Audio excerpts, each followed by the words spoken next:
आज हम आपको सरल आवर्ती गति के बारे में बताएंगे। सरल आवर्ती गति को सिंपल हार्मोनिक मोशन कहते हैं। बाय शॉर्ट इसे हम SHM यानी सिंपल, S से सिंपल, H से हार्मोनिक और M से मोशन, इसे सिंपल हार्मोनिक मोशन क्या है अब बताएंगे।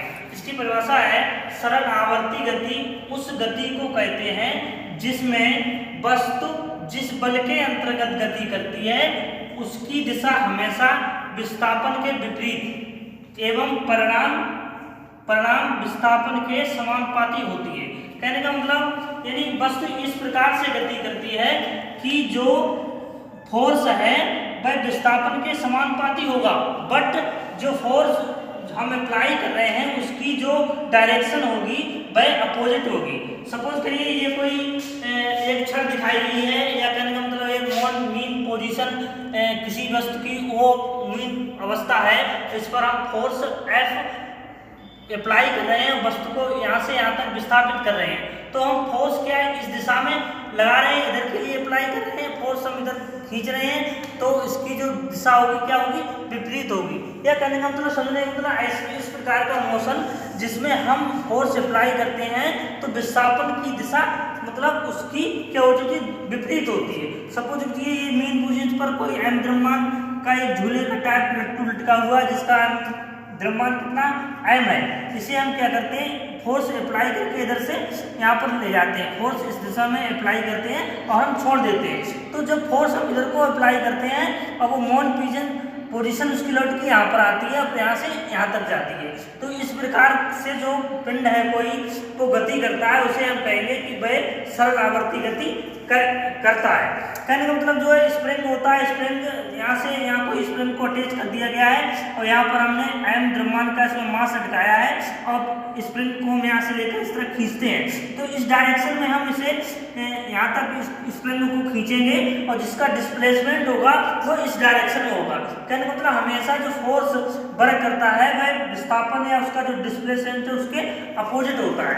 तो किसी प्रकार जैसे झूले पर झूलना है और किसी वस्तु को इस पर पिंड को हम लटका देते हैं या स्प्रिंग की गति है, ये सब हमारी कैसी है, सिंपल हार्मोनिक गति या सरल आवर्ती गति कहलाती है। सरल आवर्ती गति की दो विशेषताएं होती हैं कि वस्तुमान स्थिति के दोनों तरफ यानी गति करती है। जैसे यहाँ से देखते हैं कि हम पिंड यहाँ पर है, हम इसे यहाँ से छोड़ देंगे, झूला है या यहाँ पर इसे छोड़ देंगे तो यहाँ से यहाँ तक जाएगा, उतना ही इधर जाएगा।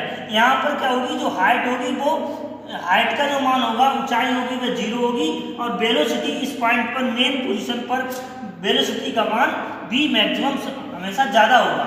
तो वस्तुमान स्थिति के दोनों तरफ गति करती है, इधर भी जाती है और माध्य स्थिति के दोनों तरफ गति करती है। इनके ऐसे आयाम किसी भी वस्तु का अपनी माध्य स्थिति से एक तरफ अधिकतम जो डिस्प्लेसमेंट होता है उसे हम आयाम कहते हैं और जितना उसमें समय लगता है उसे आवर्तकाल t कहते हैं और फ्रीक्वेंसी उसकी आवृत्ति कहते हैं, कितने चक्कर या कितने दोलन लगाती है उसे हम उसकी आवृत्ति कहते हैं। तो उसके यानी आयाम, आवर्तकाल और आवृत्ति ये कैसे समान होते हैं। तो ये सरल आवर्ती गति की दो विशेषता हो गई। दूसरा क्वेश्चन आता है कि सरल differential equation of simple harmonic motion, सरल आवर्ती गति की अवकल समीकरण क्या होती है लिखिए। तो इसके मानने के लिए हमने सोचा कि यहाँ पर कोई पिंड है, ये इसकी मेन पोजीशन है और इसे हम F फोर्स अप्लाई करके इधर की फोर्स अप्लाई हो रहा है और यहाँ पर ये पिंड है और इसका जो विस्थापन हमने कितना माना है, x माना है। ये इसकी मेन पोजीशन हो गई, ये इनिशियल फाइनल पोजीशन हो गई। इसे मानकर हम कहते हैं कि जो उस पर करने वाला वर्क है, फोर्स है, F है अनुक्रमानुपाती किसके, डिस्प्लेसमेंट x के अनुक्रमानुपाती है। तो F इक्वल टू, इसे हम अनुक्रमानुपाती का साइन हटाएंगे, I बराबर आ जाएगा माइनस kx। माइनस क्यों आया, क्योंकि फोर्स है वह डिस्प्लेसमेंट के कैसे नेगेटिव विपरीत दिशा में, इसलिए हमने माइनस ले लिया है। तो F बराबर माइनस kx हो गया और I बराबर ma होता है।